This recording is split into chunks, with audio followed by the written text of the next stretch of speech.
from the outside, it could look like professional mountain bikers are living the dream, riding their bikes every day and getting paid to do it. Yeah, but you know what? There's more to it than meets the eye. There really is. And we're going to dive into some of those things you didn't know about what it's like to be a professional mountain biker right now. And I'm going to start with, Neil, road bikes.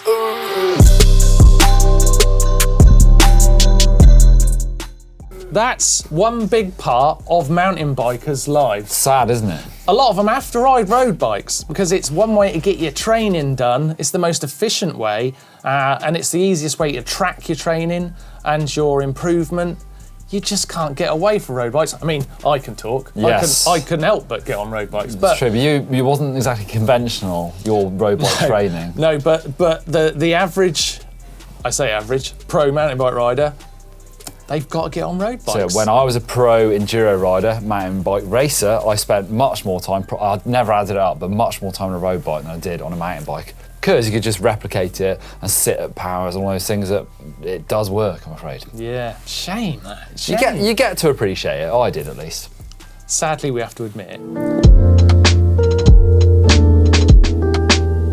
What's next, Neil? What's something you didn't know? Well, you may know this one, but especially downhill races, they spend a lot of time in the gym. More than anything, those guys and girls now are doing strength training. You probably knew that, to be fair, but it did surprise me. After, I used to be a downhill racer, and I didn't do much time in the gym, but I wasn't that great, to be fair. But now spending time with people like Matt Walker and just seeing exactly what goes into their gym sessions, and it's much more than on a road bike nowadays. Yeah, and there was that famous gym session you did with Nino Shirt at that time, where he absolutely destroyed you. That surprised me. Nino does some crazy gym stuff. That is by no means normal. But yeah, I was quite surprised to see him squatting and doing all that stuff. Yeah. I thought he'd be all about doing sprints on the bikes, which he did after. Should I say?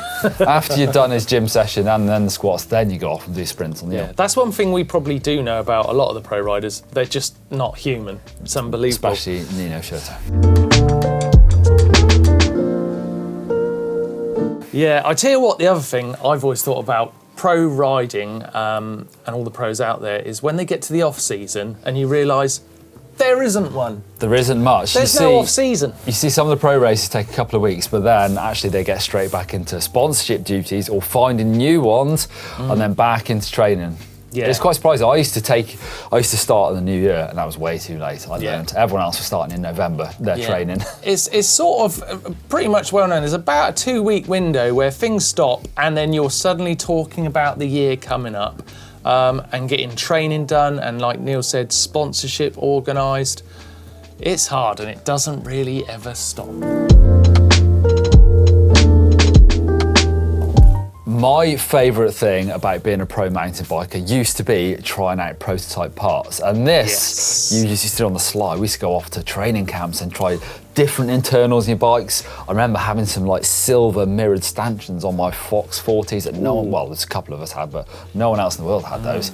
That is really cool, trying to test out some new prototype products before anyone else gets a chance. Yeah, that's juicy. And a lot of the time, especially these days with social media, these parts are disguised and hidden away, so you don't know that they're actually testing them in plain sight. You do sometimes see sneaky pictures, don't you, on the internet, and I love that. Kind of being inside the industry a little bit. Sometimes with someone upstairs, I'll have a picture and like, whoa, what is that? You try and work out what they're making there, but it is pretty exciting.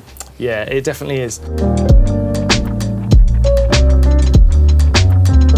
Another thing that you thought maybe pro downhillers in particular did a lot of, but they don't, is partying. They used to, Martin. I can tell you that. We used to. From experience. I think those days are gone, apparently. I've spoke to Rob Warren about this. He says, yeah, they don't really do it anymore. So I was a pro racer, downhill racer in like the 2000s, and then you could get away with it. People like Steve Peat was the guy who could definitely win a race, go partying and win a race again next weekend. Unbelievable. Apparently, that doesn't go on nowadays. No, but they are very, very fast, so it obviously works. I've got a feeling Greg Minnaar still parties. I think you're right. He might still party, and he's current world champion. Isn't that amazing?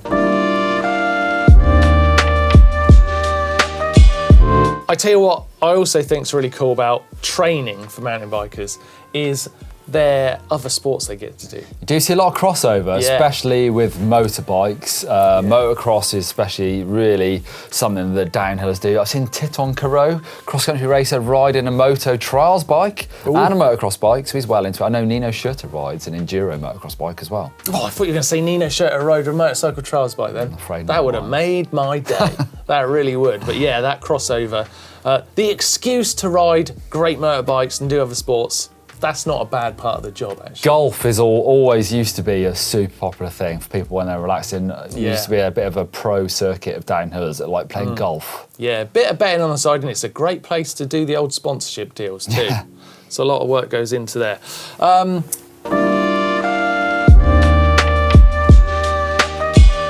What about the mental game, Neil?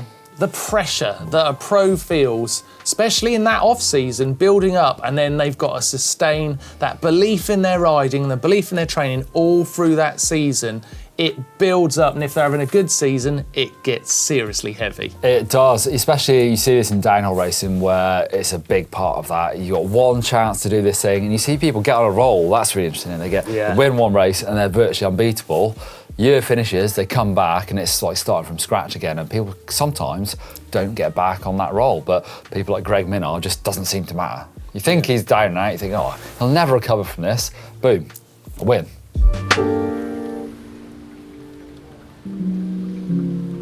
And the last one, I guess, we just kind of realised this one, it's quite funny.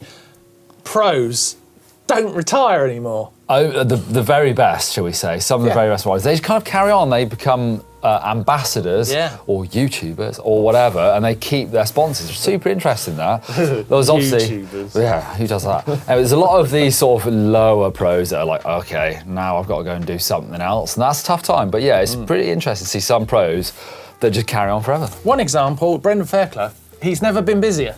Yeah, he's still racing as well, to be fair, but that guy, Yeah, sorry, Brendan, I haven't just He's not retired you. yet. But you know what I mean? You can definitely see his riding career transitioning to something else that's probably even more pressure and hard work than he was doing before. You see a lot of ex-pros around the pits as well at mountain bike races, people like Thomas Frischnecht who move into sort of managing and running teams and managing riders. It's pretty cool to see that.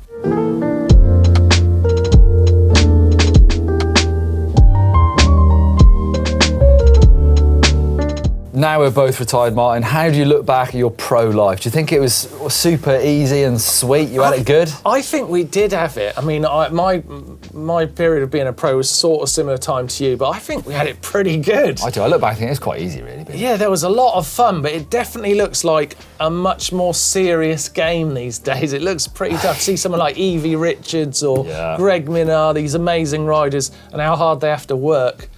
Yeah. Big rewards though, amazing. Big rewards. Do you think you could handle the pro lifestyle? Let us know in the comments down below. Yeah, and before you go, don't forget to subscribe to GMBN so you don't miss out on a single video. And until next time, we'll say goodbye. See ya.